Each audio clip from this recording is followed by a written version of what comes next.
All right, let's see if the pros can do the same thing. We got a big panel for you. Jim Frischling, president of New Oak Capital, business expert and recovering lawyer. We're going to need your law skills big time today. Susan Solovic is with us. Such a big move in the S&P, double-digit percentage move in a matter of 3 weeks. There should be some profit taking. There should be some sellers coming in, the shorts coming in saying, you know what, this was too much too fast. It's not happening, Charles. The sellers are not there. This is simply the buyers taking a breather, and then when they get back in, that's the next leg higher going into the end of the year.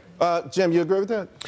Overall, I do. I don't think as euphoric, but I do believe we're going to the upside. I think Japan was weighing heavy on some people. Europe was weighing heavy. But the fact is, Draghi, president of the ECB, came out, European Central Bank. They will do whatever is necessary to try to combat this. So that's going to be good for us back here at home. Why? Let me see. And to that point, though, Japan is already doing everything they said they would. And now they're in a recession. They've had 2 negative quarters of GDP growth, despite 20 years of money printing, despite saying we're going to buy everything under the sun. So why is it not working for Japan, and why would Wall Street think it's going to work for Europe? Well, first of all, it worked pretty well for the United States in certain ways. But again, we're talking about the markets and not the economy. I do believe that one of the concerns in the U.S. markets was the multinationals selling products overseas, and Europe at least is saying they're willing to do what it takes to try to make sure European does not slip back into recession. So I believe, on a relative basis, the U.S. stock market continues to be the best place to put your money. It's not. We're winning by default or by some legitimate reasons? Winning by default, but I'll say we talked a lot on your show about corporate earnings.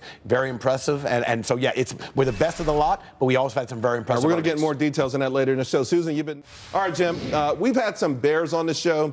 One of them actually dismissed the forward PE ratio. But at the end of the day, the bottom line is, yeah, this market is in this sort of consolidation phase that Matt's talked about, but it's hard to argue that this is a mirror or of the places we were in past crashes, that this is 2007, 2001.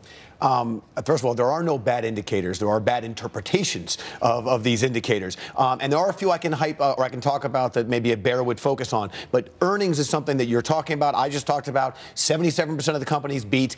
We haven't seen a number this good since Q2 2010. That, to me, the companies leveraging kind of the low rates environment have really built up tremendous balance sheets, and I expect these earnings to continue. Dividend yield is a little bit on the low side. That's a bearish indicator. So they would use that one. And then there's the famous Warren Buffett indicator of market value to GDP. But if you actually believe that just because we're over 100, and we are over 100, that's a negative indicator, we would have been negative for over 90% of the time since 1996. So I think that indicator is somewhat, is proven to be less than valuable. And to your point, I think one of the reasons that's the case is because these companies get so much more of their profits from outside of America. And that's why that indicator is no longer as valid. That's exactly right. Well, industry rather than an MBA. Jim, there's a great point about these welders. I mean, you look at some of these jobs that I remember growing up in New York, there was all kinds of specialized schools, printing, there was automotive, there was art and design, there was something, and it feels like they just kind of got rid of all of this stuff. But if you can weld, you can make a lot of money. I was reading that Bureau of Labor Statistics are reporting that there'll be twice as many jobs available for things like welders, mechanics, plumbers, and whatnot than there will be for people that come out of 4-year colleges. So, and there's also this huge retirement issue where the people with those skill sets, there's going to be a lack of those skills. So the fact is college for everyone? I know there's proof that says that you will earn more money with a 4-year degree, but I'm not so sure it's for everybody. Well, we know it's not for everyone, but I want to kind of, I like that. I think I'm in long one of those, so I kind of like him. And I think the war has been called off for now by the administration. Jim? JetBlue, tremendous. Really? Absolutely. JetBlue? JetBlue, very domestic carrier. They increased their capacity down to the Caribbean and Latin America. They're now moving to an a la carte menu. They've seen how the big airlines have made money off bag fees and charging for that little bag of food on the plane. I think JetBlue's going to do very well. JBLU. And they have not priced. I don't think they benefit. Sorry, that price of oil where it is has not fully hit their stock price yet. All right, Heath. Remember when the iPhone came out and then they had the curve gate for a moment? Almost everything associated with the Apple iPhone went down. It was bogus. It was the kind of emotional stuff. It's how people lose money. I was out before that happened, but I actually used that weakness to get back in. But I think a lot of people might have been spooked out of a very good company. No, I think that's right. And I was watching the correlation between that performance with Apple and specifically the 6 and the 6 Plus. But I think it's going to benefit from the continued boom. Let's not forget, Apple still hasn't gotten that product over to China yet. So I think this is going to do very well. And so I agree with Matt. that. She should have gotten more. She helped build the company. A 6% settlement is absolutely crazy. And I think the judge just was so overwhelmed by the magnitude of $1 billion that he couldn't get over. Let me paint a scenario for you guys. All right, he comes in with his Jed Clampett outfit on, right? Like, come on, let me tell you a story about my man named Jed. Better attorney. Real quick, I got to talk to we have two newlyweds on the show. Two newlyweds on the show. Yeah.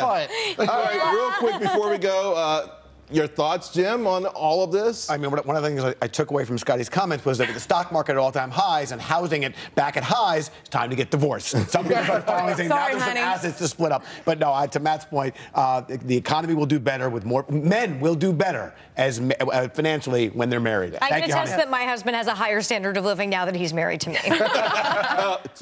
Congress is the worst at it. So if we're going to ask for money back from him, we need to ask money back from Congress because at least he has some sort of result. Get the money back. Though. We do a lot of valuation work, but you can't tell us the answer. Okay, we have to do our work, and if we don't do it well, if it's gross negligence or we're lying, they're gonna come back and claim our. Here's you didn't deliver a project the way.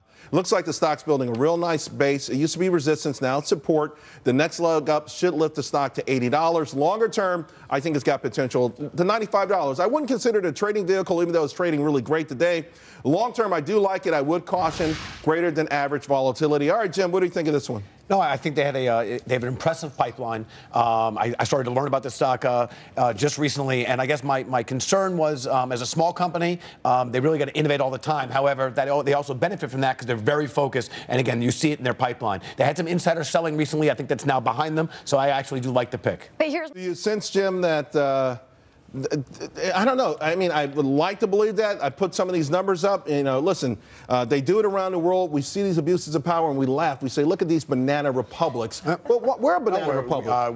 We're far more polite. We don't take up arms, and I'm not endorsing taking arms. But to Heath's point, I'm disappointed in the voter turnout. There's been apathy in these elections for an extended period of time. And the fact is, unless the politicians, either side of the aisle, unless they see that you cannot actually go against your people, we're going to continue to see tremendous waste. Well, the only way they're going to see that is you got to keep voting them out. All right, guys. And also, don't be afraid to buy stocks that are out of favor right now. What do you think, Jim? No, I really enjoyed everything we talked about. In part, we talked about indicators. The PE ratios are suggesting we're a little toppish. We can go a ways further, and that's what I like that we're hammering home. We're not a top. We're not oversold. If anything, I think there's a lot of good value. Well, what about the idea? You just used the word value. Do you chase Apple because it goes up every day? Did you see how much Alibaba these hedge fund guys bought? I was saying last week it's a new bellwether. Or do you buy something like a Generac? I got an email from my office. We should buy Generac. Stock's been hammered. We may have a cold winter. How do the viewers do this? My preference would be to look at what you're using, look at what you're seeing out there. Apple, again, we talked about it, hasn't even made its way to China yet. Microsoft, something you see in your office every day. So you're saying, Chase. Susan, how do you feel in